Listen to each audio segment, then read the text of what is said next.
안녕하세요. 미국 주식으로 온 대학이 미준입니다. 5월 2일 월요일 오늘의 미국 주식 뉴스를 시작합니다. 새로운 달이 시작됐습니다. 5월은 계절의 여왕이라는 말이 있습니다. 5월은요, 한국에서뿐만 아니라 전 세계적으로 여왕 대접을 받는 것 같습니다. 영어에도 메이 퀸이라는 5월의 여왕이라는 말이 있거든요. 전통적으로 5월의 여왕, 메이 퀸은요, 5월 1일 노동의 날, 노동절에 뽑아왔다고 합니다. 저도 5월의 첫 번째 날을 맞이해서 캠브리지 센터를 가족과 함께 다녀왔습니다. 우리 와이프는 이제 시내라고 부르는데요. 몇 주 전에 갔었던 센터의 모습과는 정말 천지 차이였습니다. 길거리에는 관광객들을 비롯한 수많은 인파로 북적거렸고요. 가는 상점마다 정말 물건을 사는 사람으로 정말 인산인해를 이루는 그런 모습을 볼 수 있었거든요. 특히 옷가게에 갔을 때 사람들이 정말 많다는 생각을 하게 됐는데요. 불과 한두 달 전만 해도 텅텅 비어 있었던 룰루레몬이라든지 올세인트, 리바이스 이런 옷가게들이 정말 바쁜 모습이었습니다. 옷은요, 팬데믹의 가장 큰 피해주 중에 하나였죠. 그래서 옷을 만드는 패션 의류 업계가 굉장히 꽁꽁 얼어붙었었는데, 반면에 호텔 객실이나 비행기 좌석과는 달리요, 재고를 쌓아둘 수 있다는 장점이 있잖아요. 그래서 제가 보기에는 이번 리오프닝 추세에 따라서 이 기업들의 투자 가치가 굉장히 좋겠구나라는 생각을 나름대로 좀 해봤습니다. 여러분들이 좋아하시는 의류 브랜드 있으면요, 이번 기회에 투자를 해보시는 것도 좋을 것 같습니다. 한 가지 더, 그리고 애플샵이 있어서 가봤는데요. 정말 엄청나게 많은 사람들이 애플샵 안에서 북적거리고 있더라고요. 그래서 제가 우리 아이들한테 저거를 봐라. 지금 애플이 저렇게 인기가 많기 때문에 우리가 애플에 투자를 하는 거다. 이렇게 이야기를 해줬는데요. 아무튼 이렇게 경기가 좀 리세션에 들어간다는 소문이 자자했는데 적어도 제가 지지난주에 다녀왔던 런던의 모습 그리고 이번 주에 다녀왔던 캠브리지 시내의 모습은요. 리세션의 느낌은 전혀 찾아볼 수가 없었다. 괜찮은 모습이었습니다. 혹시 이 방송을 보고 계신 분들 중에서 미주 쪽에 거주하시는 분들이 계시면 지금 미국의 경제 상황 여러분들이 보시기에 리세션의 모습이 나타나고 있는지 아니면 제가 지금 이 캠브리지에서 느낀 느낌과 비슷한 모습을 보고 계신지 좀 생생한 소식을 전해주시면 좋을 것 같습니다.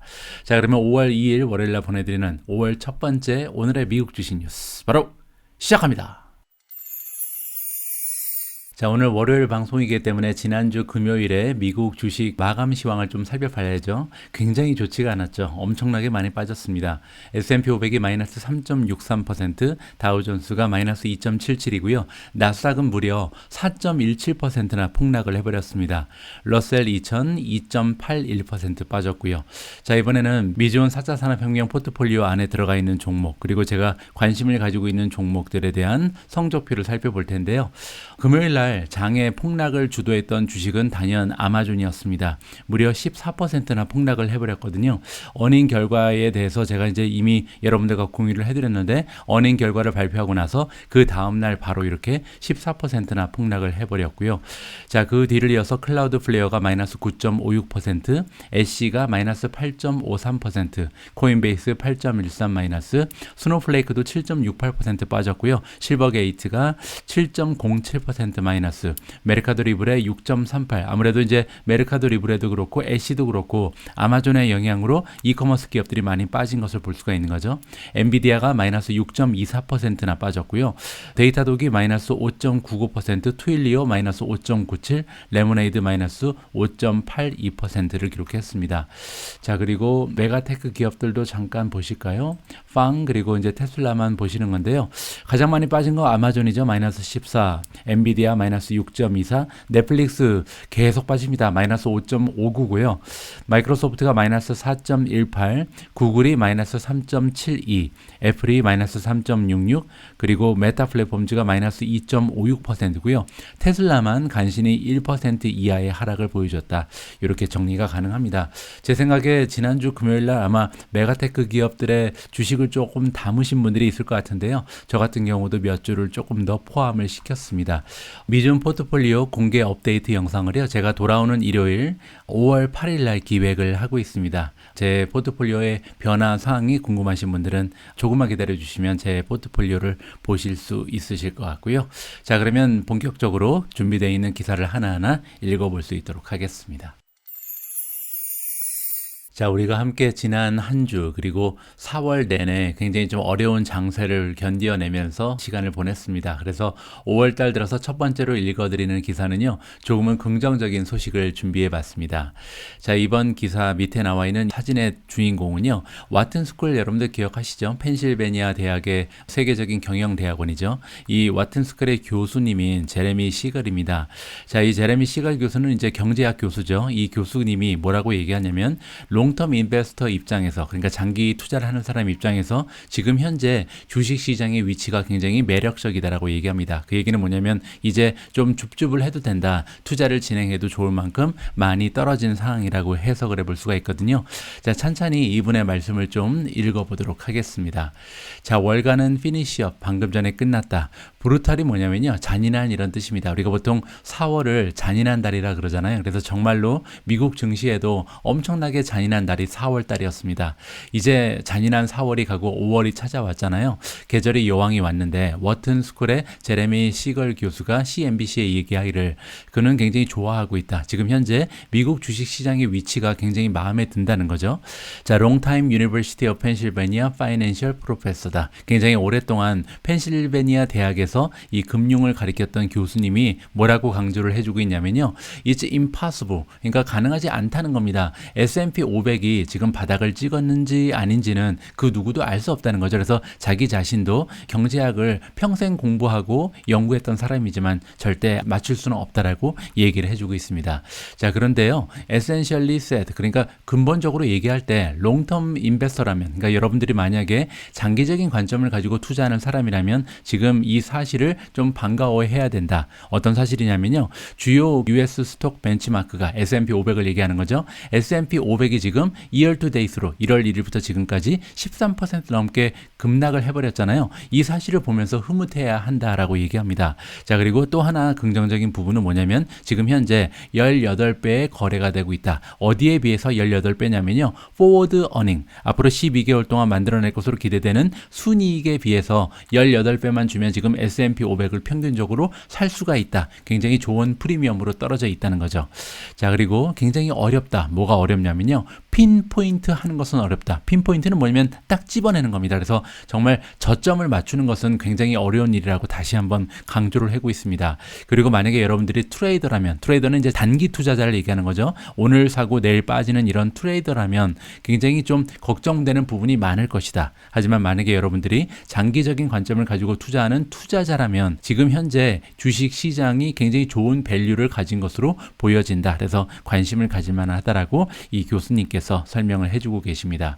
자, 시갈 교수 같은 경우는요, 올해 초만 해도 굉장히 예측을 정확하게 맞춘 것으로 유명합니다. 자, 무슨 얘기냐면 나스닥에 대해서 어떤 예측을 했냐면요, 베어 마켓 테리토리로 들어갈 것이다. 베어 마켓이 여기 나와 있는 것처럼 최근에 고점에서 20% 정도 떨어지는 것을 베어 마켓이라고 부르거든요. 그래서 나스닥은 베어 마켓에서 들어갈 거라고 예측을 한 바가 있고, 그리고 동시에 뭐라 그랬냐면 S&P 500 같은 경우는 굉장히 딥한 커렉션에 들어갈 것이다. 커렉션은 이제 10% 이상 떨어지는 것을 얘기하는데 딥이기 때문에 10%를 한참 지나게끔 떨어질 거라고 예측을 한 거죠. 근데 둘 다 맞힌 거죠. 나스닥도 20% 떨어졌고, 그리고 이제 S&P 500 같은 경우는 현재 14%나 1월 달에 가장 높은 지점에서 떨어져 있는 상황이거든요.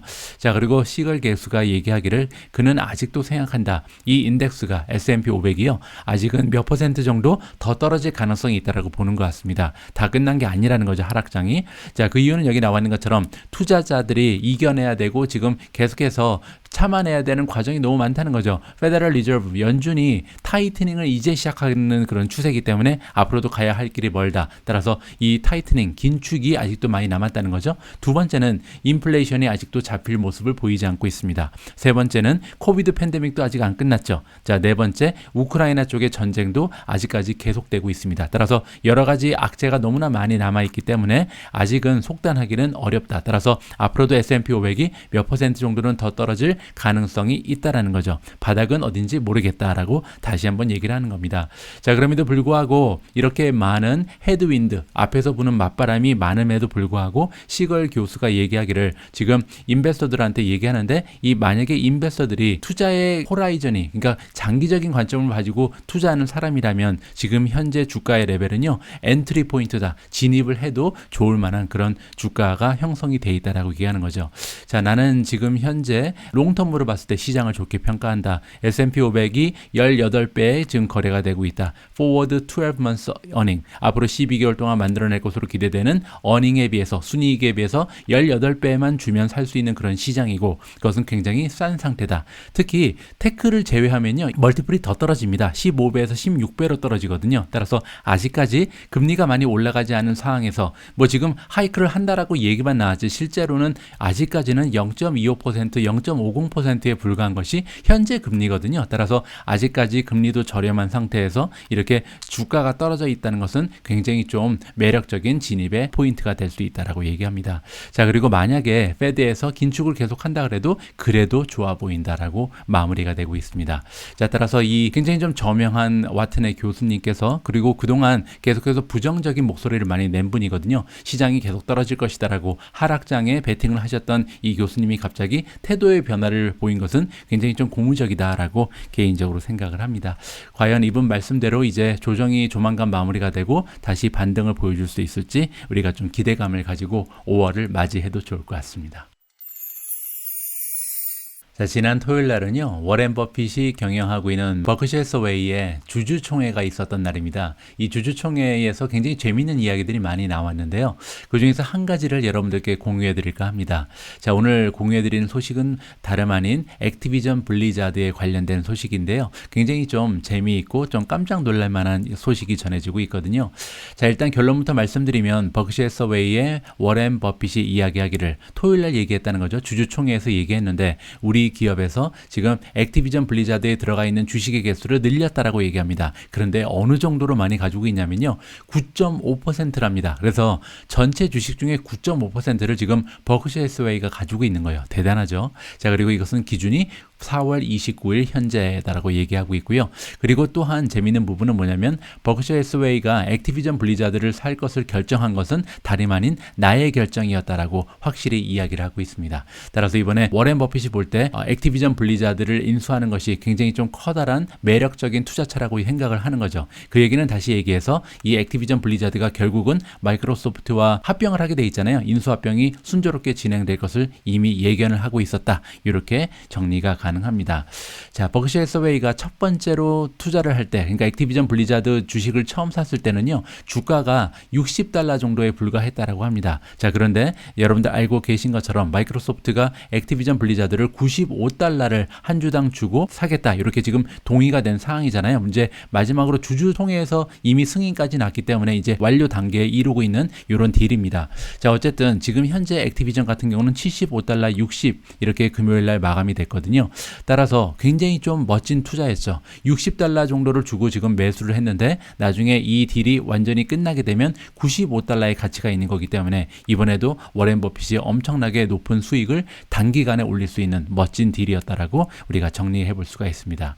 자, 이번 딜이 완전히 완료가 되고 나면 우리는 좀 돈을 벌 것이다, 이렇게 지금 버핏이 얘기하고 있죠. 물론 그가 인정은 했다. 만약에 이 딜이 잘 되지 않고 무산이 돼버리면, 뭐 지금까지 모습을 봐서는 주주총회에서 승인까지 났기 때문에 별 탈이 없이 잘 진행될 것 같습니다. 근데 만약에 잘 진행되지 않는다면 손해를 볼 수도 있겠다라고 얘기합니다. 자, 그런데 지금 주가가 75.60이기 때문에 만약에 뭐 막판에 어떤 일이 생겨서 이게 무산된다고 해도 60 이하로 떨어지기는 조금 어려운 상황이잖아요. 굉장히 좀 효과적인 투자를 한 것이 아닌가. 이번에도 워렌 버핏의 진가가 발휘됐다라고 생각을 해도 무방할 것 같습니다. 자, 다음으로 준비된 기사는요, ASML에 투자하고 계신 주주 입장에서는 정말 기분 좋은 뉴스가 발표가 됐습니다. 자, 어떤 내용인지 한번 바로 읽어드리도록 하겠습니다. 자, ASML 홀딩즈가 이번에 발표를 했다. 4.70 유로를 파이널 디비던드로 준다. 파이널 디비던드는 뭐냐면요, 이미 회계연도가 완전히 마감이 된 이후에 추가로 발표하는 그런 배당을 얘기합니다.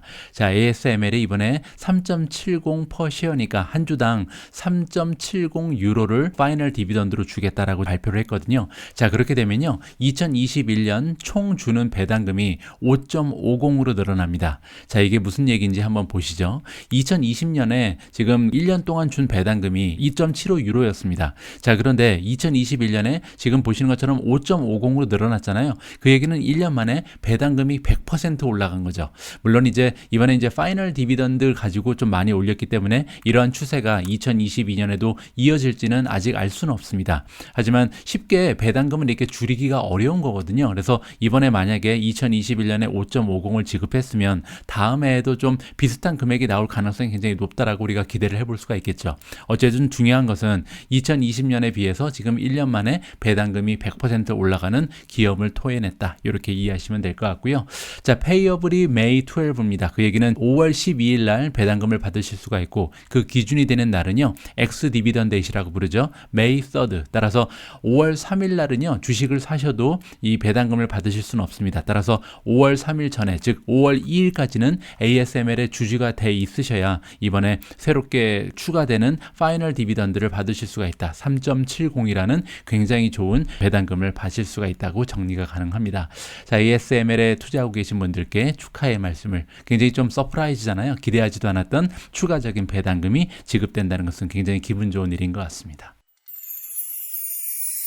자, 지난주 금요일 날 보시는 것처럼 S&P 500이 3.6%나 떨어지고 나스닥이 4.17%나 떨어지는 굉장히 어려운 장세였잖아요. 자, 이 와중에 올라갔던 종목, 주가가 올라간 종목이 4가지가 보입니다. 적어도 이제 제가 제 포트에 담고 있거나 관심을 가지고 있는 종목 중에서는 4종목이 나오는데요. 첫 번째로 텔라닥이 0.75% 올라갔고 로크가 1.39%, 인바이테가 1.72% 올라갔고요. 마지막으로 올린이라는 종목이 무려 7.77%나 올라갔습니다.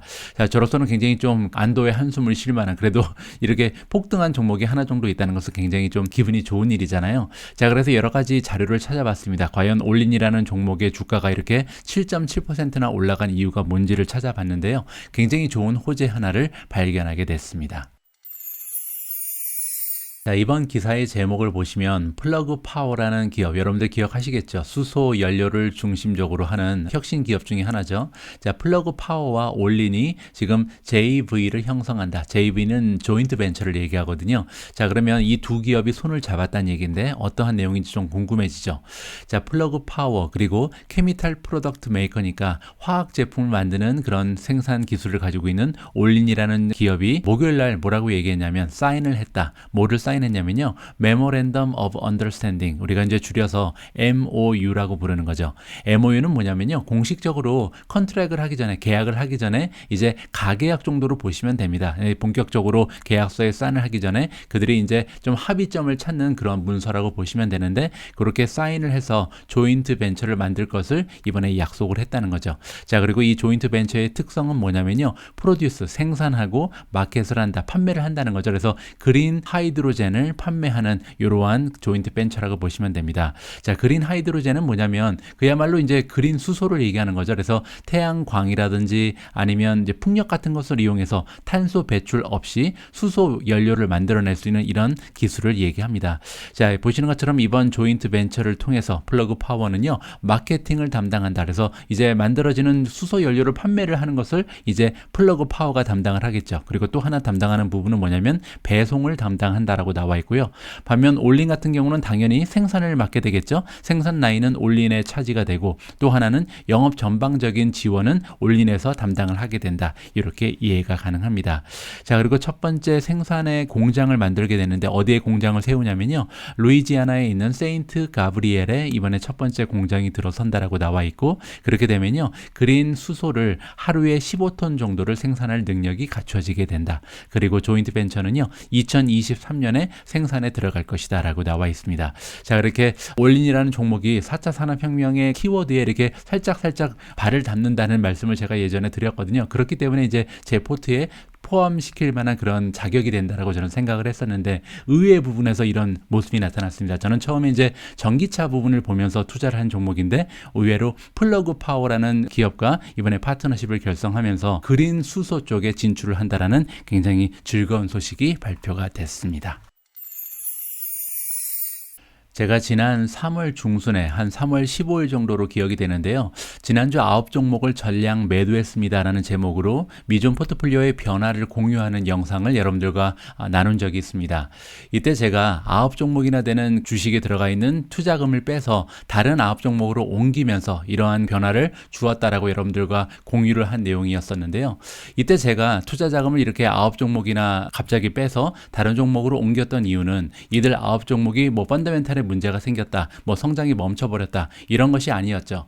그때 제가 봤을 때 투자자로서 걱정되는 부분이 매크로가 너무 어려워 보인다. 따라서 지금은 수익률을 극대화하는 것보다는 어떻게 하면 손실을 줄일 수 있을까에 좀 초점을 맞춰야 된다는 그런 생각을 가지고 이런 선택을 했던 겁니다. 그때 그래서 아직까지 수익을 만들어내지 못하고 있는 성장주에 들어가 있던 주식의 투자금을 빼서요, 바로 비슷한 성격을 가지고 있는 주식 중에서 성장주이긴 하지만 어닝의 모습이 조금 더 좋은 종목으로 이 투자 자금을 옮긴 바가 있습니다.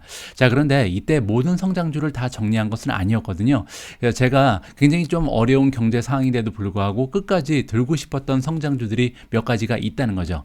그 중에 하나는요, 오픈도어라는 종목이었습니다. 그리고 이제 오픈도어라는 종목은 성장주임에도 불구하고 굉장히 좀 리스크가 커다란 종목인데도 불구하고 제가 쉽게 이게 투자 자금을 빼기에는 좀 아까웠던 생각이 들었던 거죠. 자, 그런데 오늘 이 기사를 통해서 오픈도어에 대해서 긍정적으로 평가하는 또 다른 투자자가 있다는 것을 확인을 했고요. 나름대로 굉장히 좀 큰 의미가 있다는 기사라 이렇게 생각이 들어서 여러분들과 공유를 해볼까 합니다. 자, 제목을 보시면요, The 풀티 패밀리라는 말이 나오는데, 풀티 패밀리는요, 여기 나와 있는 것처럼 홈빌딩에 종사하는 굉장히 커다란 기업이라고 보시면 됩니다.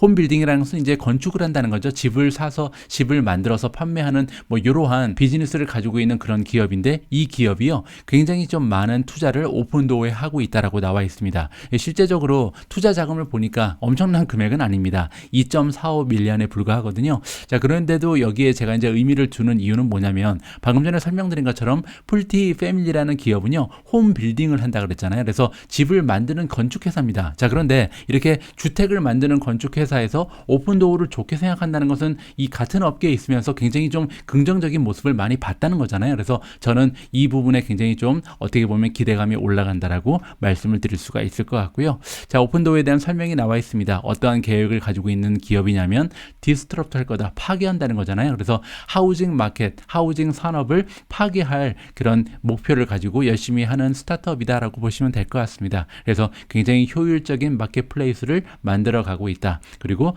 바이어와 셀러 사이에서 활동을 한다. 이 얘기는 뭐냐면, 오픈도어의 그 비즈니스 모델을 다시 한번 설명드리면, 이들은 직접 집을 삽니다. 그래서 집을 사자마자 바로 개보수를 하죠. 그래서 조금 더 가치를 높인 다음에 그걸 다시 되파는 이러한 구조를 가고 있는 비즈니스거든요. 그러한 비즈니스는 굉장히 혁신적이었죠. 왜냐하면 그런 기업이 그때까지는 존재를 하지 않았고, 그리고 오픈도어가 굉장히 성공적인 모습을 보이자 따라한 기업이 하나 있었습니다. 바로 진로우였죠. 진로우가 오픈도어를 따라서 이러한 아이바잉이라는 비즈니스 모델을 채택을 했다가 결국은 잘 되지 않아서 포기를 한 바가 있습니다. 그러면서 이제 오픈도어의 진가가 조금 더 올라갔다라고 우리가 평가를 해줄 수도 있는 거고요. 자, 여기 나와 있는 것처럼 오픈도어의 오너십을 좀 잠깐 보고 마무리를 질 것 같은데요. 자, 인스티튜션, 기업이 가지고 있는 보유량이 51%가 넘어갑니다. 따라서 전문 투자 기관에서도 굉장히 좋게 보는 그런 기업 중에 하나라고도 생각할 수 있는 거죠. 왜냐하면 51%가 그렇게 많아 보이진 않지만 성장주가 51%라는 것은 괜찮은 수준입니다. 자, 그리고 인사이더가 아직까지 8.68%라는 많은 주식을 보유하고 있는 것도 고무적이고요. 자, 퍼블릭에서는 아직 26%밖에 없다. 그래서 여러분과 저 같은 일반 투자자들은 26%의 지분만 보유를 하고 있다. 반면 프라이빗 컴퍼니, 다른 기업들이 6% 정도의 지분을 갖고 있는 것도 굉장히 고무적이죠. 그리고 6.3% 중에 한 주주의 이름이 바로 여기에 써 있습니다. 풀티 패밀리에서 지금 가지고 있고, 이들은 홈 빌딩, 건축업에 종사하는 기업이고, 이 기업이 집을 만드는 기업인데 그 기업이 오픈도어를 좋게 생각하는 것은 굉장히 의미가 있다. 이렇게 마무리를 하면 될 것 같습니다. 자, 다음으로 준비된 기사는 전기차에 관련된 소식인데요. 5월 1일 날 중국의 전기차 3인방이 있잖아요. 이들이 이제 4월 한 달 동안 어느 정도의 전기차를 판매했는지 실적 발표가 있었습니다. 자, 그래서 테슬라에 투자하고 계신 분들 아니면 다른 전기차 기업에 투자하고 계신 분들이 좀 참고를 하실 수 있는 자료잖아요. 자, 그런데 성과가 굉장히 좋지가 않았습니다. 자, 니오부터 보여드릴 텐데요. 니오 같은 경우는 4월 달에 딜리버리의 수가 무려 50% 정도 전달에 비해서 떨어졌다고 나와 있죠. 자, 구체적인 숫자를 보시면요. 4월 달에 5,074대를 판매를 했습니다. 그런데 3월 달에는 9,985대였거든요. 따라서 9,900에서 갑자기 5,000대로 뚝 떨어지게 된 거죠. 다행히 YTD로 보시면 아직 38,842대를 판매해서 성장률이 작년 대비해서는 13.5% 플러스를 보이긴 합니다. 뭐 플러스이긴 하지만 지금까지 전기차의 발전 성장 추세를 보면 맨날 뭐 100% 막 이랬었잖아요. 근데 13.5%면 굉장히 초라한 성적표를 지금 니오가 아직까지는 보여주고 있다. 1월부터 3월까지 그렇다는 겁니다. 과연 이게 회복이 될지 우리가 좀 지켜볼 필요가 있을 것 같고요. 다음은 샤오펑입니다. 엑스팽이라고 부르죠. 영어는. 자, 샤오펑 같은 경우는 42%나 전달에 비해서 떨어졌다고 나와 있죠. 자, 숫자는 9,000대가 조금 넘습니다. 따라서 니오보다는 조금 더 판매 수가 많았죠. 그리고 지금 Y over Y로 보면 작년과 대비했을 때는 75%라는 건강한 성장률을 아직까지는 지켜내고 있습니다. 그럼에도 불구하고 3월 달과 비교하면 41.6%가 떨어졌다. 따라서 엑스팽, 샤오펑도 그렇게 좋은 모습은 아니죠. 자, 마지막으로 리오토가 있는데요. 리오토는 무려 62%나 전달에 비해서 떨어졌습니다. 자, 판매대 수는요. 4,000대가 조금 넘어가는 초라한 숫자고요. 그리고 한 달 전과 비교했을 때 62%가 떨어졌다는 거죠. 그리고 2021년 1년 전에는 5,539대를 판매한 바가 있기 때문에 1년 전과 비교했을 때도 마이너스 성장을 보여줬다. 따라서 지금 니오, 샤오펑, 리오토 세 중국 기업 모두 다 지금 굉장히 좀 어려운 상황을 중국에서 보내고 있구나라는 것을 우리가 여기서 유추해 볼 수가 있습니다. 자, 과연 이 부품의 부족 현상이라든지 인플레이션의 영향, 뭐 그리고 코비드 바이러스 때문에 공장이 닫히고 여러 가지 굉장히 좀 다양한 이슈들이 복합적으로 녹아 있는 것이 중국의 현실인 것 같은데요. 자, 이 와중에서 우리가 투자하고 있는 테슬라라든지 다른 기업들의 실적이 어떻게 발표가 될런지 조금은 걱정스러운 마음을 가지고 기다려 봐야 할 것 같습니다. 자, 지난주에 굉장히 좀 커다란 사건 이슈가 많았잖아요. 그 중에서 이제 두 가지 정도를 꼽으라고 하면 아마존이 10% 넘게 폭락한 거, 그리고 이제 두 번째가 바로 텔라닥이 아닌가 합니다. 텔라닥이라는 기업의 주가가 어닝 발표 이후에 무려 40% 이상 폭락을 해버렸잖아요.